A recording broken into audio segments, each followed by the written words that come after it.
I've abandoned my boy! Stop. Are you sent here to ruin my evening? And possibly my entire life? Stop it!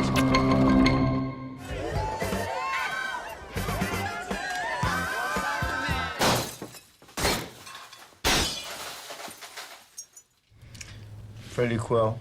Say it again. Freddie Quill.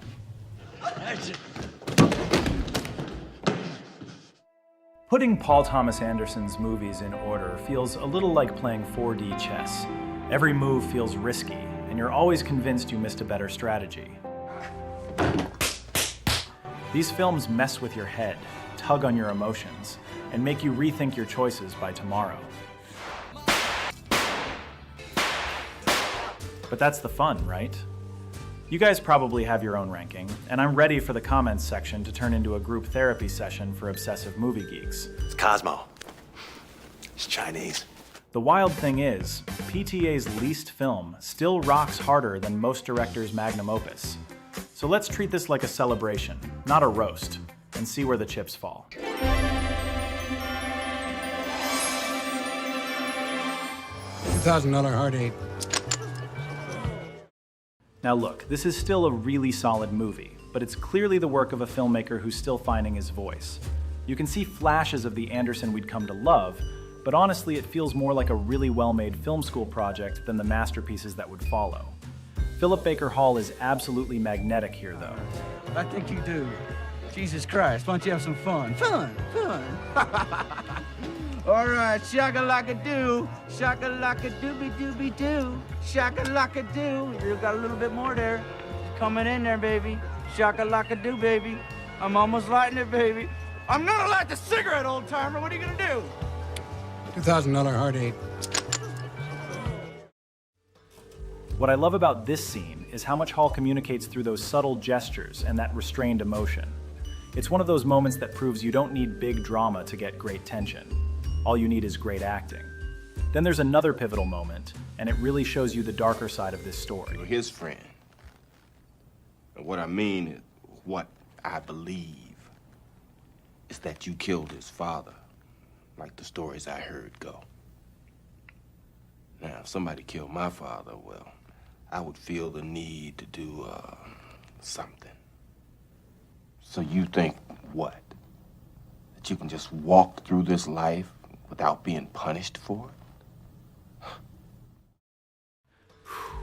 The tension in that reveal is just thick, and the way the truth finally comes out adds real weight to Sidney's otherwise reserved personality. It shows just how complicated the past can be. It's devastating, but in the end, the film doesn't quite have the emotional weight to make it land as hard as it should. This is Anderson's love letter to the wild side of the 70s, packed with style, sweat, and heartbreak. Even if it's not quite top-tier PTA, you can't help but get swept away by its energy.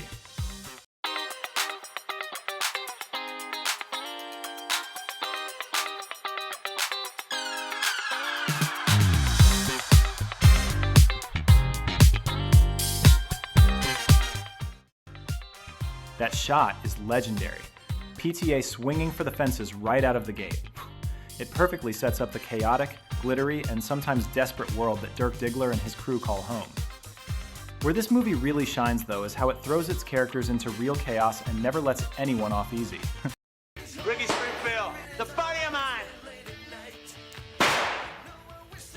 Jesse's girl, I'm so jealous. I wanna have Jesse's girl. Did you be with me? Ah, what can I have a woman like that? It's Cosmo. It's Chinese. Seriously, that drug deal scene is pure, uncomfortable adrenaline. It's equal parts hilarious and terrifying. The kind where you want to look away, but you just can't. It shows how quickly things can unravel in PTA's universe, and how survival sometimes just means escaping in one piece. For all the glitz and excess, Boogie Nights never forgets these are vulnerable, messy people underneath the surface. That's why, decades later, it still sticks with you. Anderson was just warming up.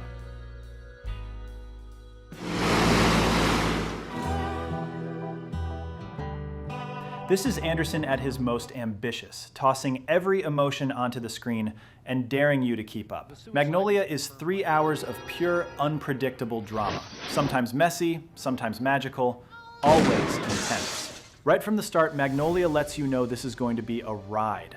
Interconnected lives, fate, and enough emotional volatility to shake a city. Every character is running from something, colliding with destiny in ways that are both brutal and strangely beautiful. Where Magnolia really makes its mark is through those unforgettable performances. You get Tom Cruise absolutely unhinged as Frank Mackey, all cocksure bravado that crumbles into raw vulnerability. But nothing can prepare you for Magnolia's best curveball. Just when you think this movie can't get any bigger, it literally rains frogs. It sounds absurd, but somehow it feels perfectly earned. The final storm that brings all that bottled up pain crashing down. Magnolia is chaos and catharsis. For all its wild swings, Anderson manages to land some of the most honest, human moments in his entire filmography. Messy, over the top, and completely unforgettable. This is the film where PTA proved he'd risk everything for genuine emotional truth.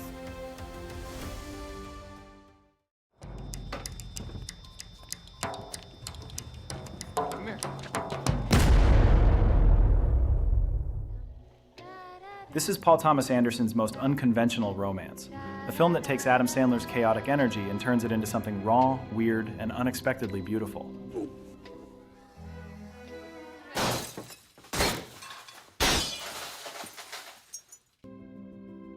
From the earliest moments, Punch Drunk Love sets you inside Barry's anxious, off-kilter world.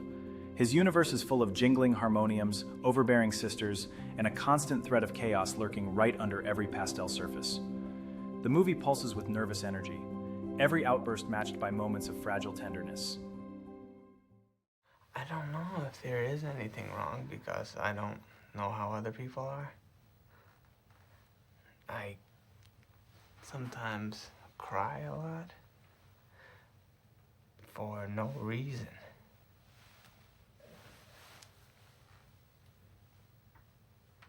Where the film really shines is in how it slips effortlessly between awkwardness and wonder. Anderson takes the stuff of nervous breakdowns, awkward dates, ludicrous pudding schemes, destructive anger, and turns them into moments of grace and connection.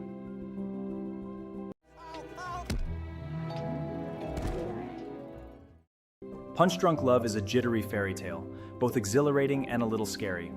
A messy affirmation that, even in a world stacked against you, love can break through in the most surprising ways. It's one of Anderson's shortest films, but leaves an outsized impact, proof that sometimes the most unlikely stories have the biggest hearts.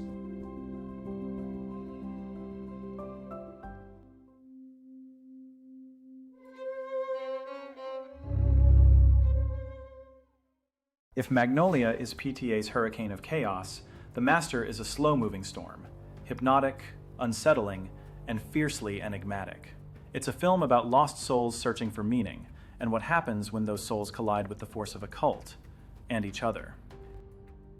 From the very start, The Master draws you in with its beautiful, almost dreamlike cinematography. Oceans, deserts, the sun on Freddy's face as he drifts through post-war life, always searching for something he can never quite name. And then, enter Lancaster Dodd, played by Philip Seymour Hoffman. He's magnetic, strange, both mentor and manipulator. Their first processing session? It's like the ultimate psychological showdown. Freddy and Dodd locked in a game of wits and need, secrets exposed, nerves raw. Freddy Quill. Say it again. Freddy Quill. What follows is an ever-shifting power struggle. Freddy desperate for belonging, Dodd desperate to be seen as a savior. There's love and violence, devotion and contempt. Every moment is a push and pull, a battle for the soul. You're making this shit up. You make this shit up. You don't know what you're talking about. I don't know what I'm talking about. The Master doesn't spell things out. It's elliptical, mysterious, and deeply unsettling. The kind of movie that lingers in your mind long after it's over. Anderson and his cast create something truly hypnotic here. A film about how easy it is to get lost, and how hard it is to ever really be found. Sliding into number 4 is Inherent Vice, Paul Thomas Anderson's wildest and most sun-fried journey. Imagine a detective story where every clue gets you more lost, and where every beat feels like it's drifting in and out of a dream. That's this movie in a nutshell. Choto, Kinichiro, dozo, moto panakeku, moto panakeku. The plot? Let's be honest, even Doc can't keep it straight, but that's the fun. Doc is a private eye who's more comfortable following a good surf or a vibe than an actual lead, stumbling through hippie parties, mind-bending conspiracies, and an LA that's always just out of reach. Where this film really hooks you is the mood, psychedelic, funny, and a little bit sad. It's a world of long-lost lovers, weird friendships, and the sense that what you're really chasing might be gone for good. Does Doc ever figure things out? Maybe not, but the ride is unforgettable. Waves of paranoia, bursts of slapstick, and just enough heartache to keep you thinking about it long after you've left the theater.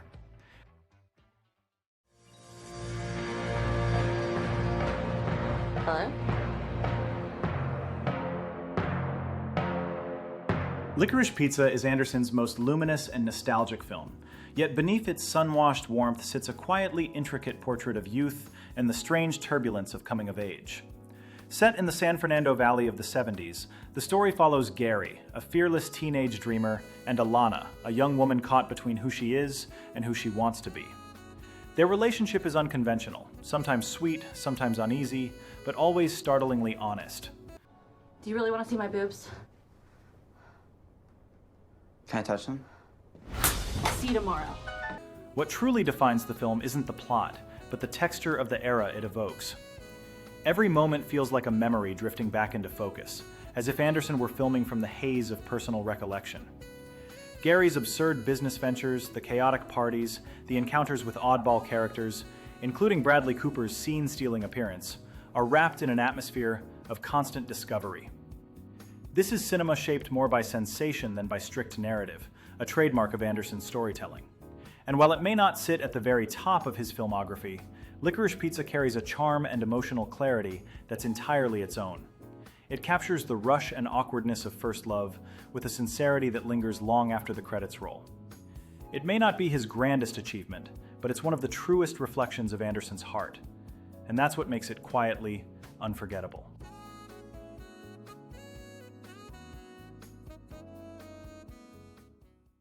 Stop! Are you sent here to ruin my evening? And possibly my entire life? Stop it!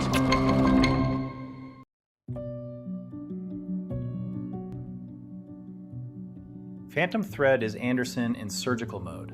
Precision so sharp it feels dangerous. Beauty so controlled it becomes hypnotic. London, 1950s. Reynolds Woodcock lives inside a cathedral of rituals. Silent breakfasts, flawless stitches, muses who rotate in and out like mannequins.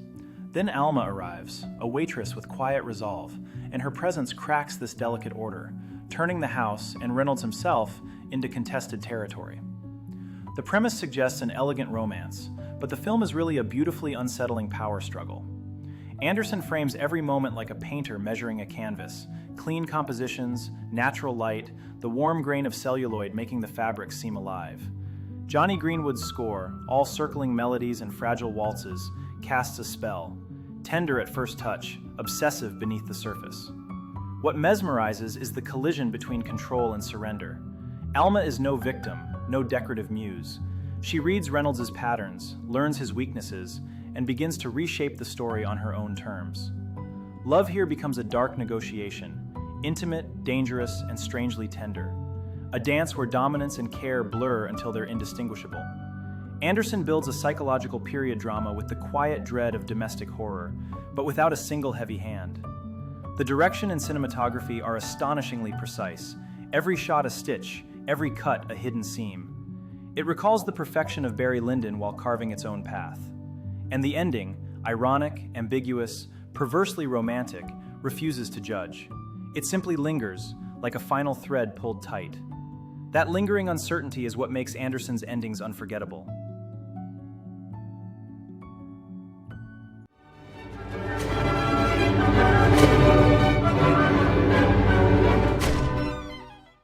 There's no question that There Will Be Blood isn't just Anderson's greatest film, it's one of the towering achievements of cinema. A biblical story dressed as an oil-era Western, diving into ambition, isolation, and moral decay in a way almost no other movie dares to. From the silent opening of Plainview digging into the earth with nothing but his own hands, To the operatic nightmare of the final confrontation, every moment carries the weight of myth. Daniel Plainview remains one of the deepest, most complicated characters ever written. And Daniel Day-Lewis gives what I consider the finest performance ever put on film. Not just acting, but something closer to total transformation. His stare, his voice, his posture. Everything radiates oil, hunger, and bitterness. He becomes the shadow of the American dream, a man who reaches for everything and ends up spiritually empty. Anderson's direction is almost biblical in its precision. The wide shots turn the desert into a stage for fate. The tight frames reveal the corruption inside each character. And Johnny Greenwood's eerie, dissonant score doesn't follow the scenes, it redefines them, lifting the film into something haunting and almost otherworldly. What truly cements There Will Be Blood as a masterpiece is its ending. Anderson refuses easy answers or redemption. Instead, he delivers a finale that is brutal, ironic, and unforgettable. A closing moment that distills the film's entire journey into one shocking, perfect beat. There Will Be Blood is pure cinema, fierce, monumental, and timeless. Not only Anderson's peak, but one of the films that will always stand among the greatest of the century. Because that's Paul Thomas Anderson, a filmmaker of contradictions, endings that twist the knife, music that pushes against the characters, stories where the people are bigger than the plot. Let me know in the comments, what's your favorite PTA film? And what did you think of his latest release? If you feel like it, drop your own ranking. See you in the next video.